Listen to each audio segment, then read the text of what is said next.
सम्माननीय श्री सुरेंद्र दत्त गौतम जी, प्रधान संस्कृत महाविद्यालय,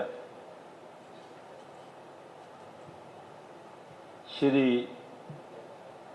हरिराम दीक्षित जी, श्री गंगा प्रसाद जी सरपंच, श्री नरेंद्र वत्स जी, श्री देवेंद्र शर्मा जी, प्रधान ब्राह्मण सभा जुलाना, श्री रतनलाल जी, ब्राह्मण सभा प्रधान हिसार, महावीर कौशिक जी, रिटायर्ड IAS, श्री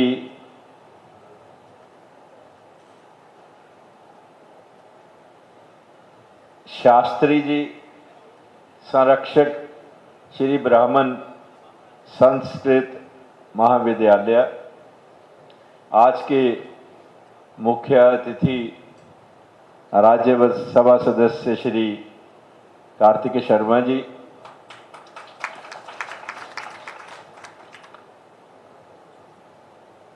यहाँ पर उपस्थित हरियाणा के कई जिलों से आए हुए मेरे साथियों, बहनों, भाइयों,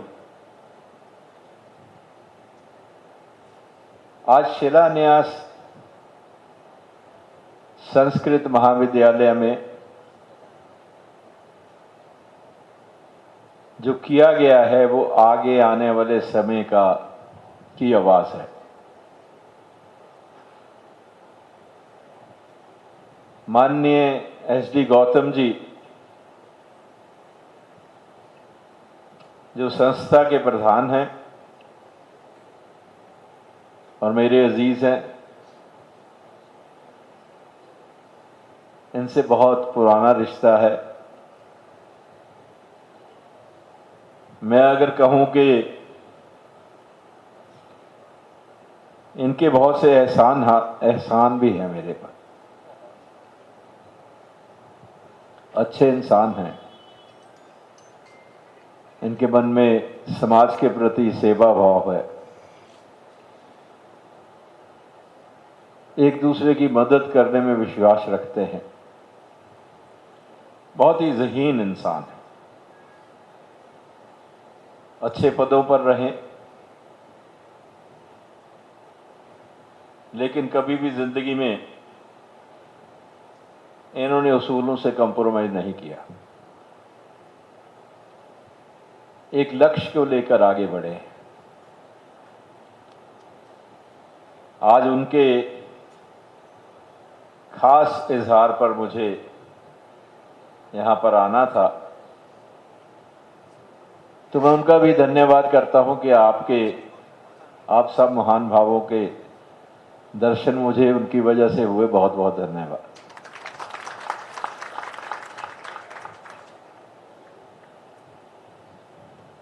मेरे मंच पर साथी, शिक्षा एक ऐसा माध्यम है जिसके जरिए कोई भी इंसान, चाहे वो गरीब है चाहे अमीर है, आगे बढ़ सकता है। ज्यादा लंबी बात नहीं, ज्यादा समय की बात नहीं है। ये गांव अच्छा गांव है।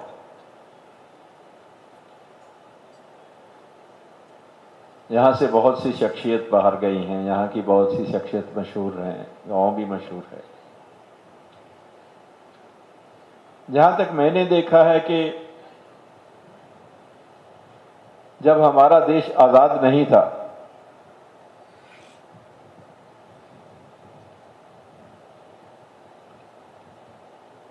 भले ही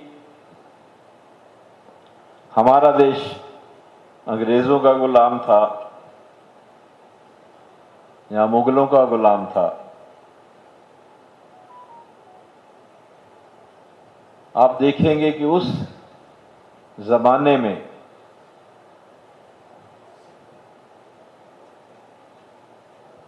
हमारे समाज को पीछे रखने के लिए शिक्षा का जो प्रचलन था उस पर रोक लगी होती थी।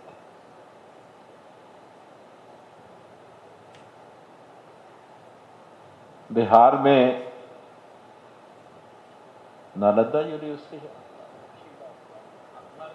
नालंदा यूनिवर्सिटी को मुख्तियार में जब आग लगाई गई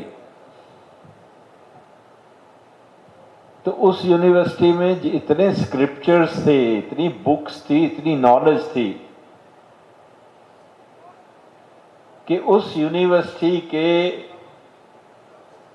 किताबों के जो संग्रहालय थे, बुक्स के जो संग्रहालय थे, उनको जलते जलते भी 6 महीने लगे उस आग में जलने के लिए। इतनी नॉलेज को नष्ट किया गया, वो कोई शौक से नहीं किया गया। उसके पीछे मकसद था कि हमारी विरासत की जो नॉलेज है,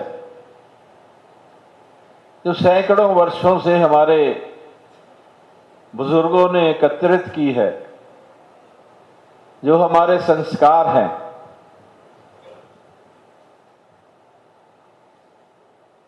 जो रिसर्च है, कोई भी चीज एक दिन में नहीं बनती। आज मेरे बच्चे ने एआई की बात की है। आप समझते हैं एआई, लेकिन अगर नहीं समझते कुछ वर्षों में समझ जाएंगे। ये आज इसको आर्टिफिशियल इंटेलिजेंस कह रहे हैं। ये एआई कल को आरआई होगी। इसको आर्टिफिशियल इंटेलिजेंस नहीं कहेगा कोई 500 साल के बाद, ये रियल इंटेलिजेंस होगी। इतनी तेजी से बढ़ रही है, इसका प्रचलन इतना जल्दी से पूरी दुनिया में फैलेगा और इसके फायदे बहुत जल्दी देखने में मिलेंगे, नुकसान भी होंगे। किसी भी चीज का फायदा नुकसान दोनों होते हैं, लेकिन आप इससे दूर रहकर इस दुनिया में जी नहीं सकोगे, ये मान लीजिए। जो मेरे साथ बैठे हुए साथियों ने पिछले 50 वर्षों में, 60 वर्षों में, 70 वर्षों में देखा है, वो युग खत्म होने वाला है और जल्दी खत्म होने वाला है। अब नया युग आने वाला है। आज नए युग की शुरुआत है। ये एआई जो है अपने आप में एक पढ़ाई है, एक सिस्टम है जिसको अडॉप्ट करना ही पड़ेगा। अगर इंटरनेशनल लेवल पे आपने अपने आप को आगे ले जाना है तो AI is one of the courses you have to adopt it. तो शायद उसके साथ हम पुरानी रवायतों को भूल लें, पुरानी रवायतों को इतना याद न रख सकें, लेकिन मैं चाहूंगा कि अगर हम पुरानी रवायतों को भी इसके साथ साथ याद रखें तो जो विनाश आज से कई सौ वर्ष पहले, जैसे मैंने नालंदा यूनिवर्सिटी की बात करी है, उस वक्त हुआ था, ऐसा विनाश हमारे संस्कृति का ना हो, हमारी संस्कृति भी जीवित रहे और ये नया सिस्टम आ रहा है ये भी जीवित रहे। अब इसको एक्सप्लेन करना तो मेरे बस की बात नहीं है। यहां तक मैं देख रहा हूं कि जो कुछ आप आज एक्सप्लेन करेंगे, आप समझते हैं, कार्तिक समझता है, ये एक्सप्लेन करेंगे, साल के बाद वो ऑब्सोलीट होगा। 5 साल के बाद उसको कोई याद नहीं रखेगा, कुछ और ही चीज होगी। बदलाव इतनी तेजी से आएगा।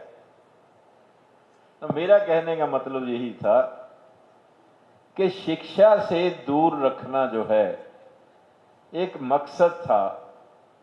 हम लोगों को शिक्षा से दूर रखने का मतलब था कि हम लोग अपने हक और हकूक को न जान सकें। और कई वर्षों तक हमारे साथ ये होता रहा। मैं क्यों इसकी बात कर रहा हूं कि ये जो विद्यालय है, महाविद्यालय, इसका योगदान, ये हमारे संस्कृत महाविद्यालय हमें अपने संस्कारों के नजदीक लाता है, हमें अपने संस्कारों को, हमारे धर्म ग्रंथों को, हमारे पुराणों को, हमारे वेदों को समझने की क्षमता देता है जो संस्कृत में लिखे हुए हैं। तो बहुत ही अच्छी भावना के साथ एसडी गौतम जी, आपने ये काम शुरू करवाया है। मुझे पूरा यकीन है ये काम पूर्ण होगा, हम सबकी मेहनत से पूर्ण होगा।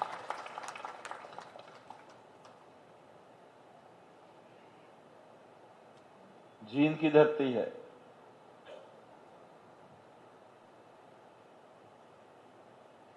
जींद की धरती के बारे में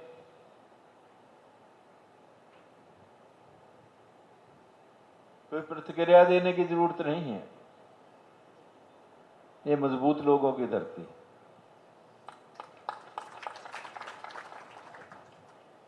यहां से राजनीति शुरू होती है। कहने को तो आपके पास पास के कई जिले हैं, हरिराम जी जो कहते हैं कि हम ही राजनीति के धुरंधर हैं, ऐसी बात नहीं है। राजनीति का जो चक्का चलता है वो जींद की धरती से चलता है।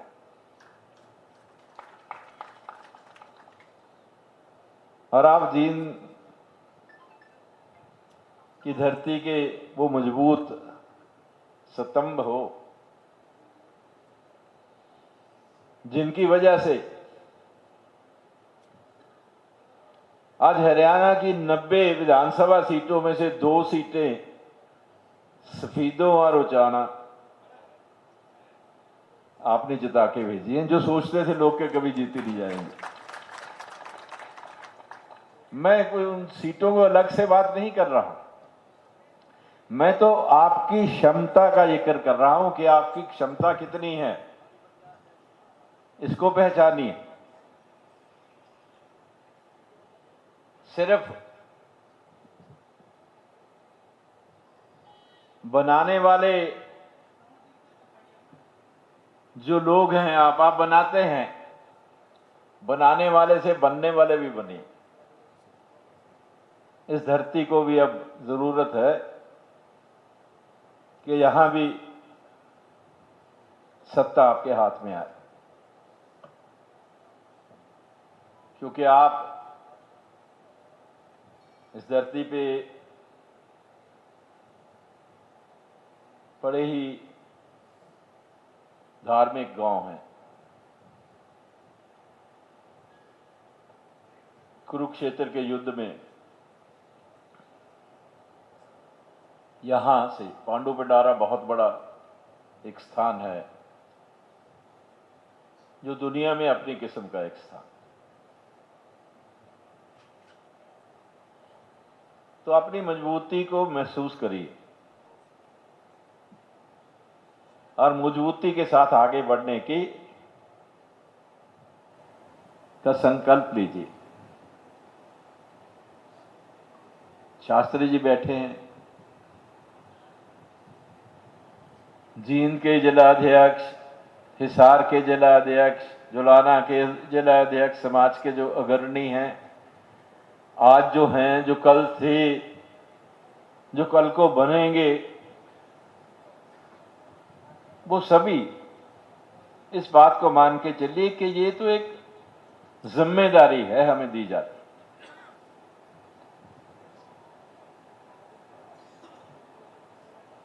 अध्यक्ष बनना तो एक ऐसा कार्य है हमारे जिम्मे लगता है जो हमें निस्वार्थ रूप से निभाना है।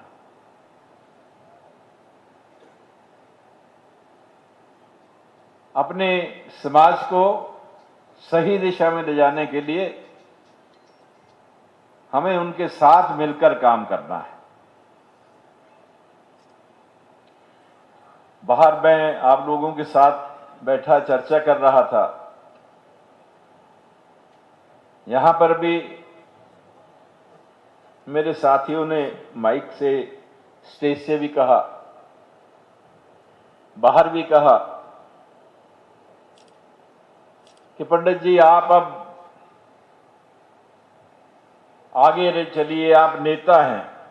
भाई माफ करना, हाथ जोड़ के प्रार्थना है, नेता मत बनाइए।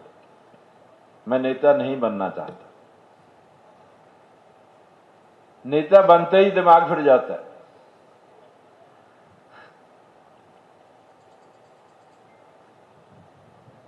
और मैं नेता हूं भी नहीं। नेता को तो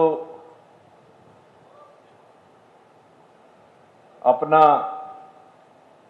भविष्य बहुत प्यारा होता है। नेता पहले अपने बारे में सोचता, फिर दूसरों के बारे में सोचता। मेरी ऐसी सोच नहीं है। मैं तो आपका भाई हूं, किन्हीं शब्दों में बुला लो,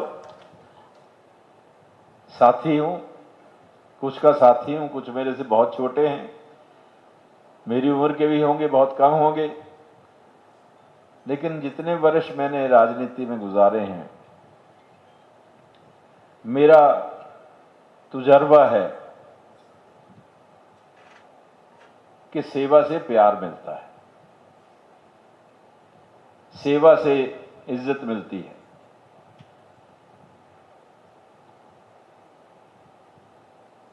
और उसी का नतीजा है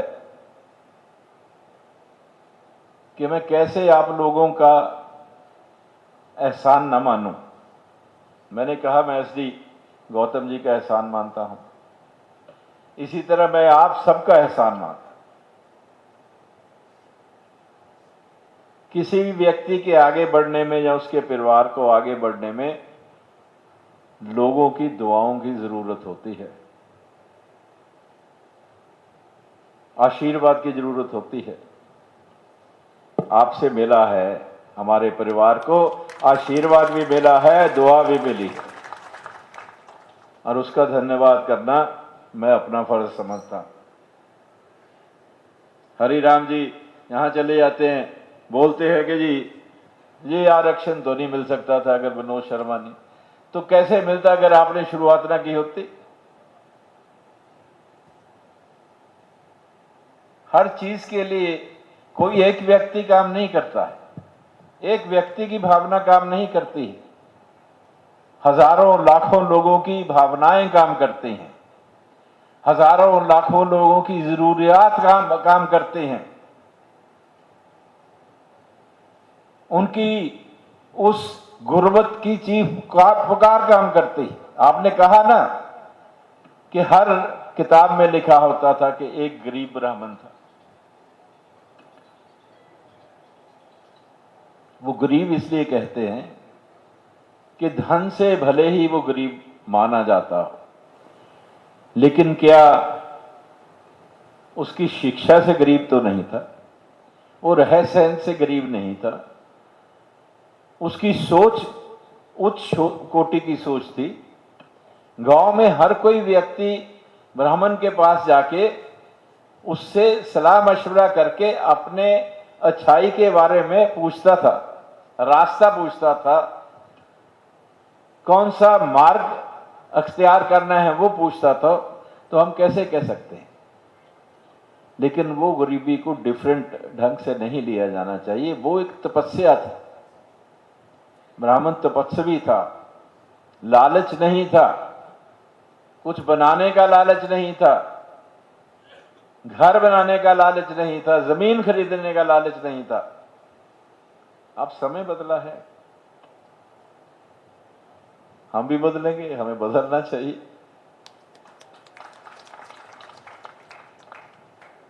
और हमें जो नए रास्ते हैं उनको इख्तियार करना चाहिए। आप में कोई कमी नहीं है। जो कुछ भी होता है, मैं समय आपका ज़्यादा नहीं लूँगा। गौतम जी सोच रहे होंगे कि स्टेज मिलते ही मैंने बड़ा समय ले लिया।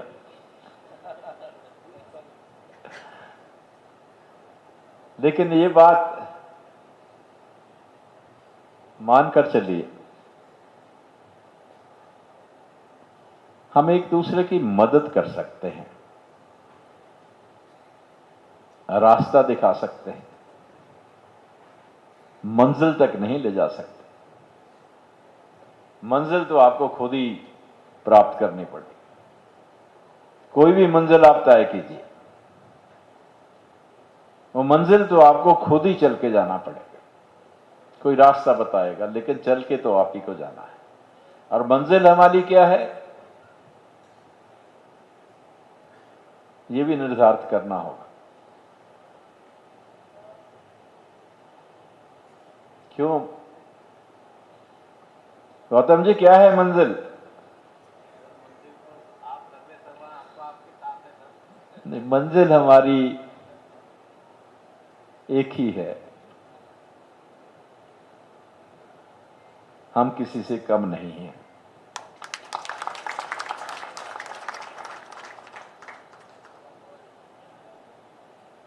हमें बराबर का मौका मिलना चाहिए।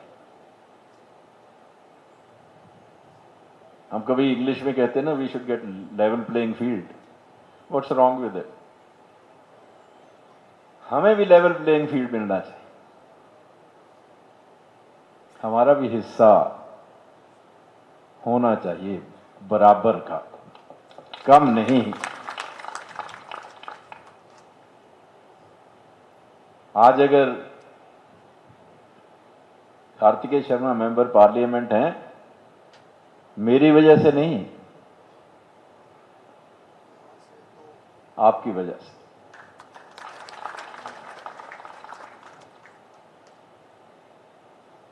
जब मैं बाहर बैठा तो मुझे पत्रकार ने एक ने सवाल किया था कि कार्तिकेय शर्मा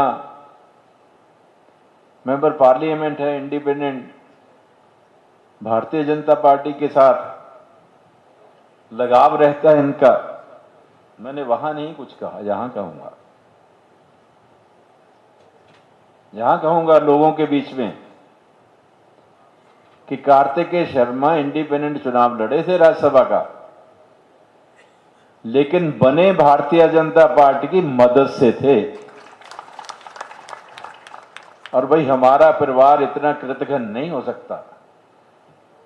अगर कोई एहसान हम पे किया है तो ताज जिंदगी उसको निभाएंगे और मानेंगे एहसान को। तो कार्तिक को तो उनका एहसान मानना है, उनके साथ काम भी करना है। इसमें सोच की क्या बात? अगर कोई एहसान करता है उसका ना माने तो फिर हमारे परिवार में तो ऐसा हुआ नहीं। फिर हम अपने समाज के परिवार में नहीं जन्मे। ब्राह्मण तो एहसान अपनी 7 पीढ़ियों तक मानता है, ये तो पहली पीढ़ी है अभी। तो इसी तरह से, लेकिन कार्तिक से मैं ये कहना चाहूंगा कि आपने एक अच्छी शुरुआत की है। आपके मन में जो समाज के प्रति असाधारण प्रेम है, उसको बनाए रखना। ये बहुत किस्मत वाले होते हैं कार्तिकेय, जिनको समाज के लोगों का दिल से आशीर्वाद मिलता है। बहुत किस्मत वाले होते हैं। ये ढोल ढूल तो बहुत पीटे जाते हैं, नारे भी बहुत लगाने वाले मिलेंगे, लेकिन जो आशीर्वाद आपको दिल से समाज का है, उसको बनाए रखने में बहुत मेहनत आपको करनी पड़े। आप सक्षम हैं, मुझे पूरा विश्वास है। जिंदगी में एक बात याद रखना कि अपने से पहले अपने उन साथियों का सोचना जरूरी है, अपने समाज का सोचना जरूरी है, जिनकी वजह से हम इस स्थान तक पहुंचे। ये दिमाग में हमेशा रहना चाहिए। अब ज्यादा समय आपका नहीं लूंगा। शक्ति रानी शर्मा ने भी आना था, उनके लिए भी मैं आपका धन्यवाद करना चाहूंगा। कुछ लोगों ने वहां आकर मदद की, कुछ लोगों ने घर बैठे ही प्रार्थना की। वो भी एक थोड़ी मुश्किल सीट थी शास्त्री जी, वो भी मुश्किल आए थे आप, मुझे पता, तभी तो आपसे पूछ रहा हूं कि वो भी मुश्किल आप लोगों की वजह से वो भी आसान हो गई। उसका भी धन्यवाद, आप सबका धन्यवाद। और आप एक परिवार हैं, मैं आपके परिवार का हिस्सा हूं, ना नेता हूं, ना बनूंगा, ना बनना चाहूंगा। मेरे साथ एक नारा लगाइए, भगवान परशुराम की, भगवान परशुराम की, भगवान परशुराम की। धन्यवाद।